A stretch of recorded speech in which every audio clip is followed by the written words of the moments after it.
bivana n'uburemerezi bw'inyishu yawe. Nimwaguma muri jewe please, amajambo yanje akaguma muri mwebwe egala, musabe ico mugomba cyose kizobabera ko.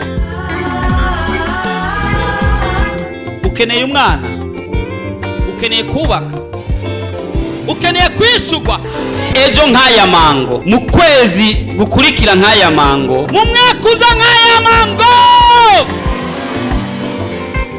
ibyawe bigiye kumenyekana kandi bose bazokumenya uriwe.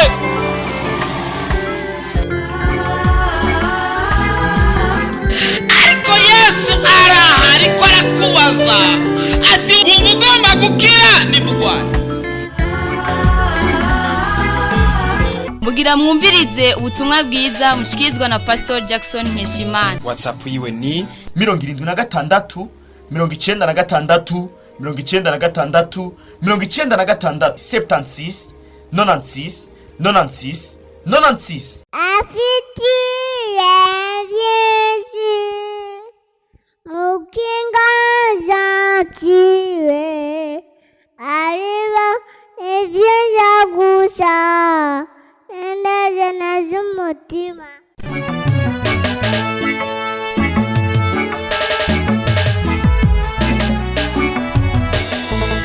Bivanye rero n'ubuzima umuntu abayeho bikavana n'ingorane abantu bagiye bacamo, biratuma kenshi umuntu agira ubwoba. Ijambo mfise uno munsi rivuga riti ntutinye. Haujaelewa vizuri nakwambia usiogope. Amena. Dusome rya jambo ryo muri Yesaya 41:10. Wahabonye imbere y'abandi aca hadusomera Yesaya 41:10 avuga ngo ntutinye kuko ndi kumwe nawe, ntukihebure kuko ndi Imana yawe, nzogukomeza, nzogutabara, mbere nzokuramira n'ukuboko kw'iburyo kugukororoka kwanje. Amen. Amen, amen. Mikono mingi kwa Yesu.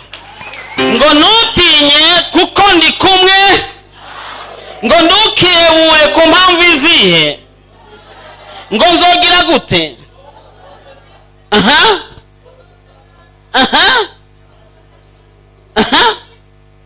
Ntutinye kuko ndi kumwe nawe. Iyo ryo nyene riramaze. Amen. Ivyo abantu bagenda bacamwo birateye ubwoba. Buriya umuntu atinya abarundi baciye umugani ngo umuntu atinya ingwe, umuntu atinya ego.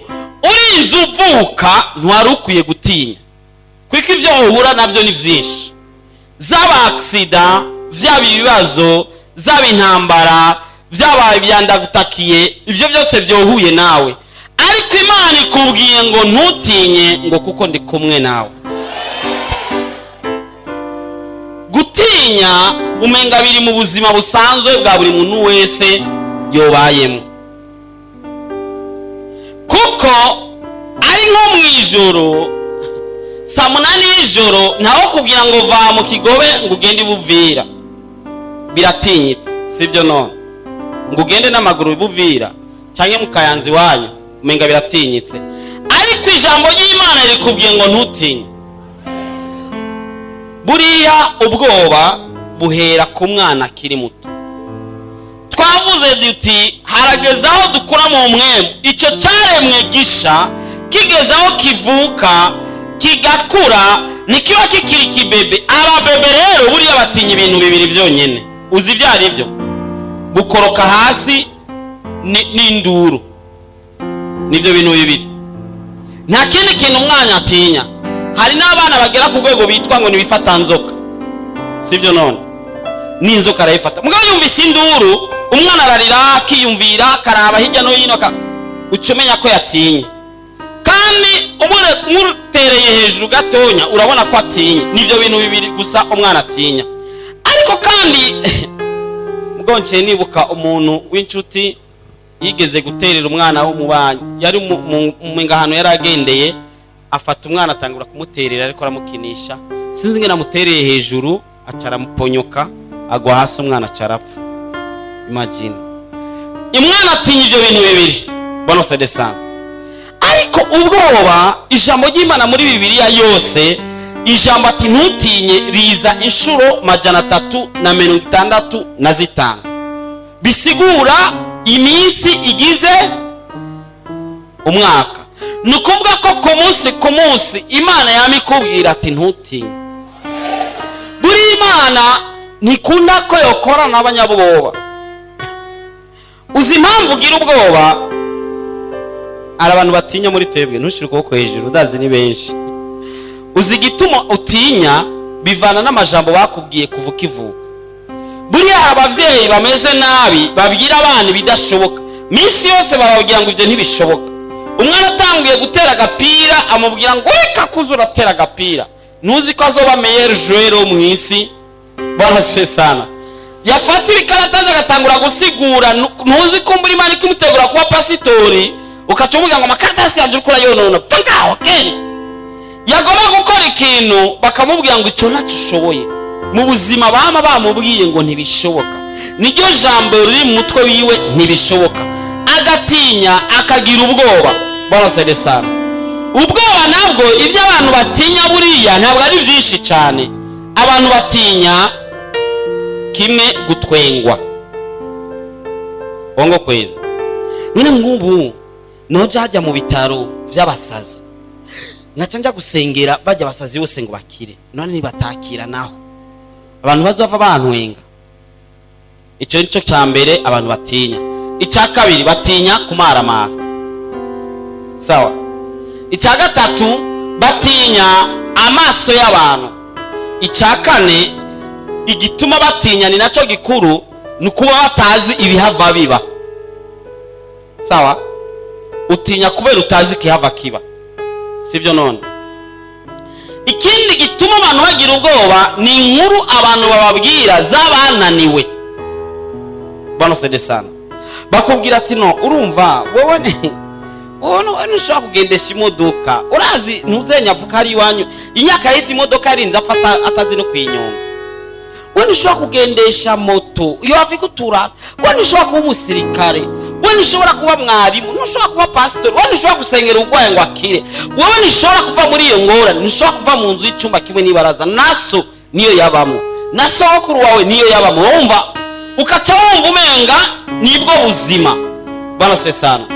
Ikindi naco gituma abantu batavansa bakaguma mu bwoba ni kutabona ko hari gishoboka. Baraswe sana. Kenshi mu buzima abantu babona imisozi kuruta kubona itabonwa. Haleluya. Mose nigeze agira ubwoba. Amen. Reka tusomera Abaheburayo 11:27. Abaheburayo 11:27.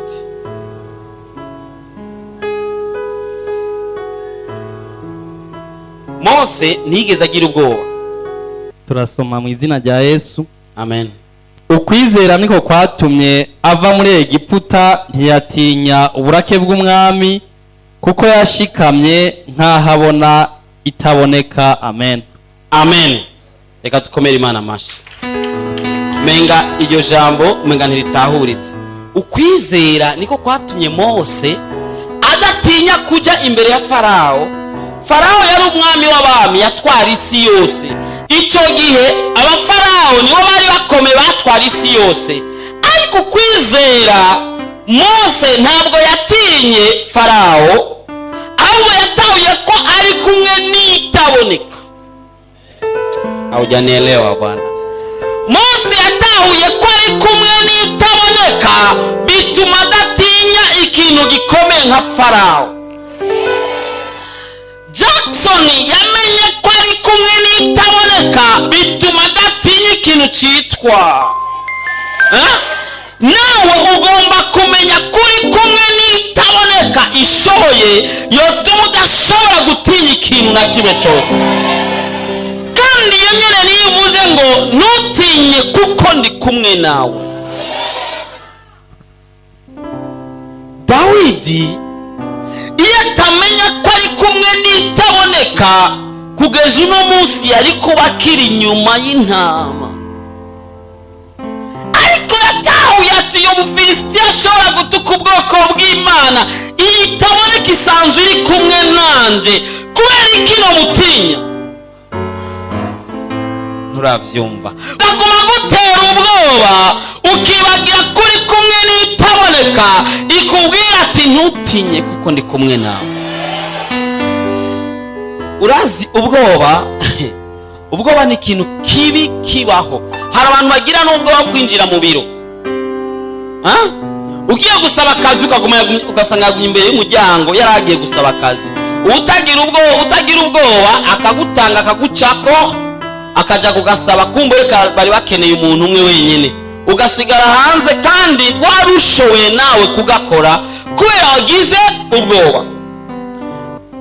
Watu wenye oga sawa, abantu batinya buriya si kenshi bagera kure mu buzima. Bwana se sana, si kenshi bamenya no kutembereza ikinga y'abantu batazi kuyitembereza kubera gutinya ngo yoba bimutura hasi mu gihe azoba ariko arayinyonga ariyiga. Bwana se sana, barigeze kubaza abatama bashaje ba kera, bababaza ati mbega uraryohewe, warageze aho wagomba ko woshitse imbere y'uko usaza cyangwa imbere y'uko upfa? Nka 80% bavuze atoya, aho nagomba gushika siyo nashitse. Kubera iki? Ati naratinye kugwa mu rudubi, guprena risk sinzi kuno yita mu rudubi. Naratinye simpave mpura n'ingorane, hari ibintu byinshi nari kujamo mugabo nkagira ubwoba ko bitohava bishika. Bwana Sedesana agatinya gufata inzu y'ivyumba bibiri kubera ubwoba, akavuga ati aho nonanirirwa kuriha none bihava bigenda gute? Bwana Sedesana agatinya kuja ku ijambo gutinya cyangwa nagize ubwoba byamarigaruka mu buzima bwiwe, ariko yakubwiye ngo ntutinye kuko ndi kumwe nawe. Haujanielewa vizuri? Uzi kuva ukivuka kugeza aho ugeze uno munsi, bangahe mufitanye imyaka imwe bamaze gupfa? Ntibari munsi y'umuriyoni. Ni impfu zingahe umaze gusimba kandi atari inkomezi zawe? Iyo yagusimbishije izo mpfu zose niyo ivuze ngo ntutinye. Iyo yagusimbishije izo mpfu zose niyo ikubwiye ngo ntutinye kuko imbere ni heza, ngo ntutinye ngo kuko ndi kumwe nawe, ngo ntukiyebure kuko ndi Imana yawe. Imana rero ntabwo iryoherwa abantu batinya ngo umugororotsi wanje ngo azobeshwaho, ngo nawe niyonjorora. Lazima tuishi maisha ya imani ndugu yangu. Ukaba umunyabwoba wa cyane Satana acaprofitira ngaho. Amadayimoni ntibaze ngo hari kindi, ni gutera ubwoba gusa. Ijambo ry'Imana tubwira ngo Satani ngo aratontoma. Urazi gutontoma? Ntacikora, iratontoma ngo irankoyorotsa. Umunyabwoba ukagira ubwoba, irakurotsa ntiguhekenya ko nta namenye, irakurotsa ikakumira bigahera.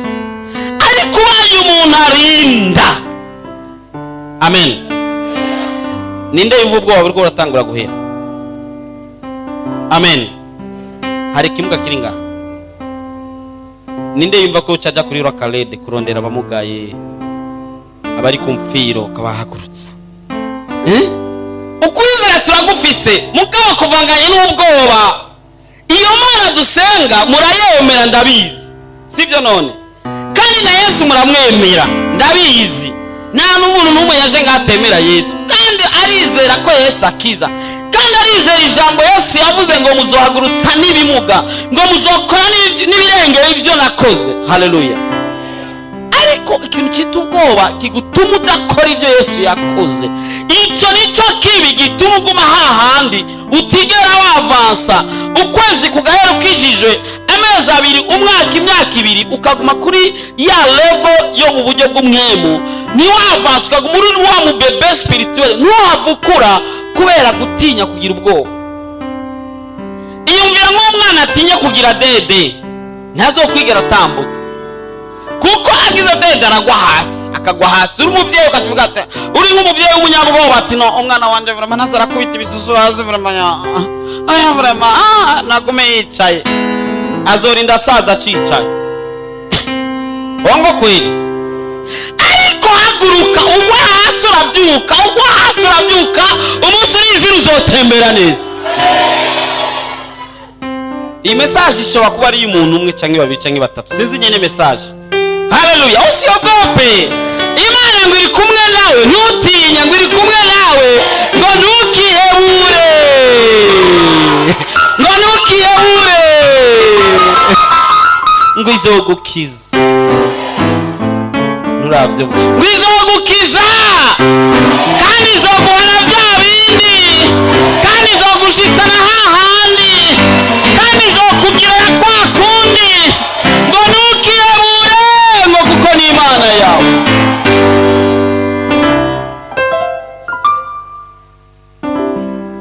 Sinzi ko hari umuntu amaze kubona intambara cyangwa yigeze kugwana intambara.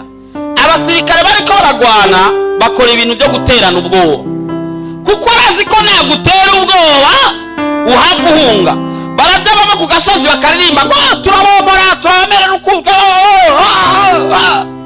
awuruka cyangwa ati yo bakavuga tufise ibiko byanuze yasinze amazina yabyo bakazidondagura, nawe wumve ufize kakandi sinzi bakita ngo iki gatonya katwose, ukavuga ati basi karabaye, nawe ugasanga nta nicyo bifise.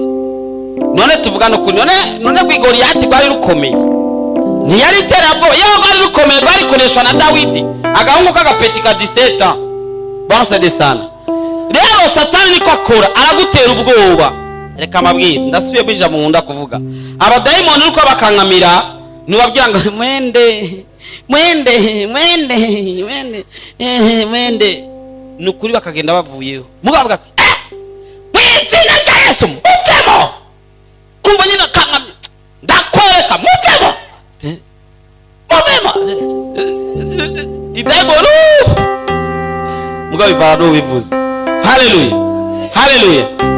Ngo ntugire ubwoba rero, amen. Bakubwiye ngo uzopfukenye, ntugire ubwoba. Bakubwiye ngo ntuzorongora, ntugire ubwoba. Bakubwiye ngo ntuzorongorwa, ntugire ubwoba. Bakubwiye ngo ntuzovyara, ntugire ubwoba. Bakubwiye ngo ntuzotera imbere, ntugire ubwoba, kuko yabivuze nikomeye. Ivuze ngo ntutinye, ngo kuko ndi kumwe nawe, ngo ntukihebure, ngo kuko ndi Imana yawe.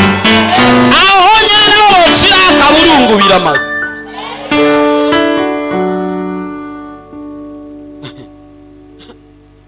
Ndakunda tumifano. Narabwiye umugabo umwe yari yijyamiye mu nzu mu cyumba hejuru kuri etage, aza yumva abarozi bariko barakindakinda ngaho muri saro mu nzu yo hasi. Amanutse asangana abarozi bari gusaba, bambara ibintu by'ibiterabwoba, bihubahuba, ibiki ibintu byipfuye nabi, ngo gira ngo bagutere ubwoba. Acavuga ati ngira ngo ni mwebwe, ndigire kwijyamira. Araroza ati none yewe mukabara dusuzuguye kwe, reka tugende nako, reka dutahe ntacyo tumukura ko. Undi nawe baje kumutera bafise inkoho, bayifoye nyene sawa baraze ngo mikono juu oleme. Naho acavuga ati twari tuba dukomuzanye, bari biteze ko acagira amaboko ngo munisame, ngo munambie basi franga zenye tabapatia. Ati twari tuba dukomuzanye, ati ndira ngaho ngiye kuzana gwanje, mundindire ngaho ngiye kuzana gwanje. Ati uyu mugabo natinya, ntagira ubwoba, abijya byose afise camuzinga, yaragiye kuzana Bibiliya, yagarutse asanga bose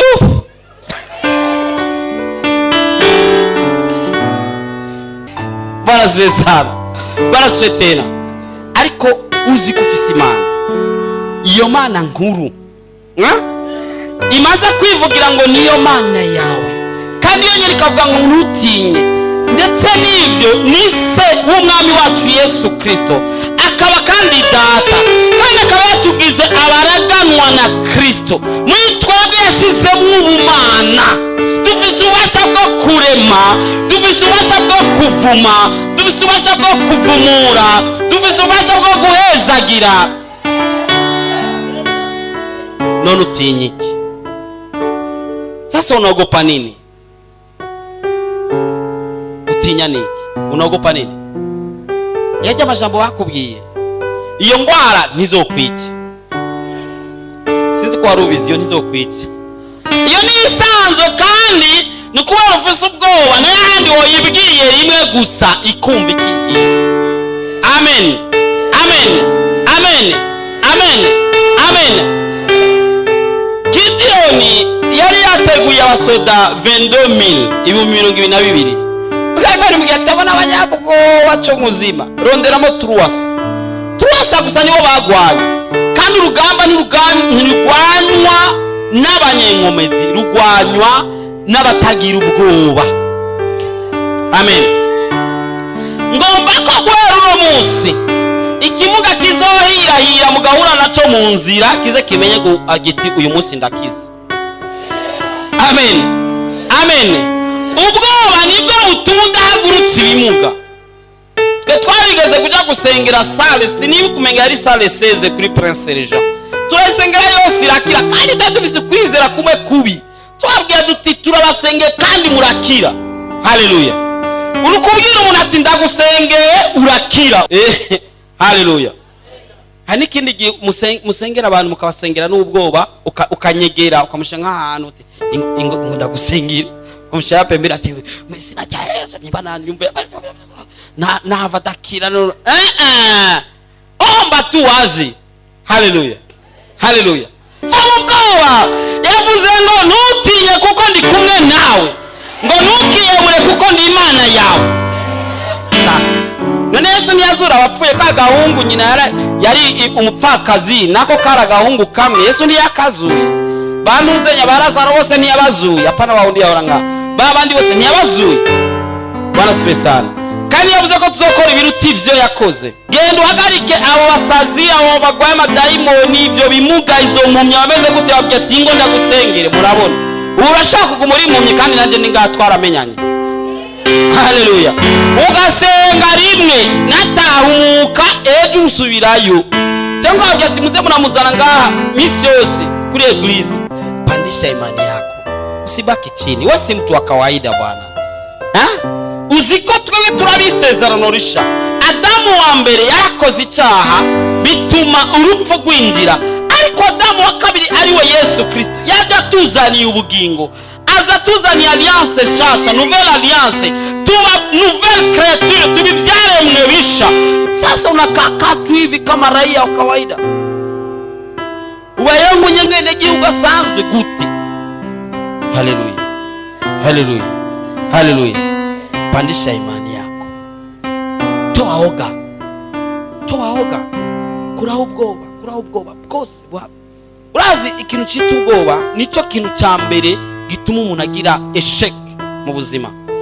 Kandi ubwoba benshi baratinya kugira ngo ntibaze bagire eshek, ariko ubwoba nibwo butuma bagira eshek. Mugabo kagira ubwoba bakuzanirwa malaria. Yo mana ndabigenza gute none umuntu wa malaria? Tumarari utwo babwire baje kunywa kinini. We diri na viwete udiringe nibimuga, impumyi, abatavuga, abafise za foie za estoma za ande n'izindi ntazi amazina za hepatite A B C D E F sinzi aho zigarukira zose wabiyetere wangwara ndagutegetse muvemo ubwo nyene ingwara ikigenda. Haleluya. Haleluya. Tugira dusenge. Umunyabwoba ndabimusavye umunyabwoba ariko ubwoba bwiwe tugira twinjire mu rugamba. Amen. Tangura n'umuntu atagira ubwoba, utangure kwiyaturako ibikomakomeye. Kubwo ubwoba uyaturako ibidouble gusa y'ivyo ufise. Numva nk'ufise inzu ya chambre imwe aguma asaba ati Imana inzu ya chambre zibiri kubera ubwoba. No hava saba etage washana membwa zenga ni miri umva ubwo n'ubwoba. Haleluya. Haleluya. Amen.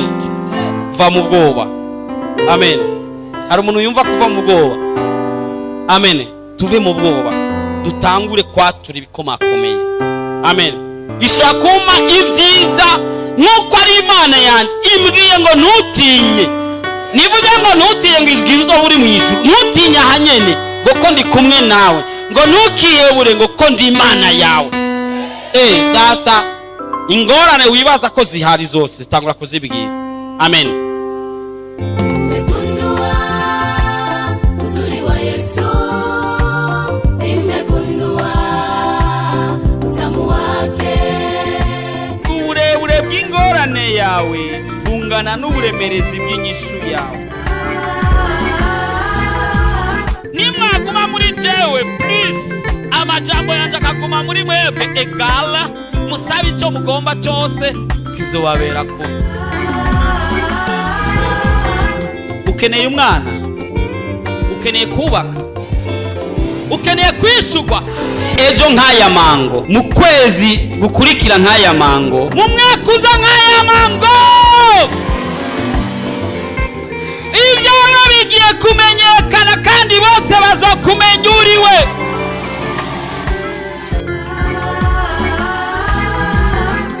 Ariko Yesu araha, ariko arakubaza ati ubu ugomba gukira ni mugwayi. muhejeje kumviriza ubutumwa bwiza mushikirizwa na Pastor Jackson Nkeshimana. WhatsApp yiwe ni 76 96 96 96 76 96 96 96. Afite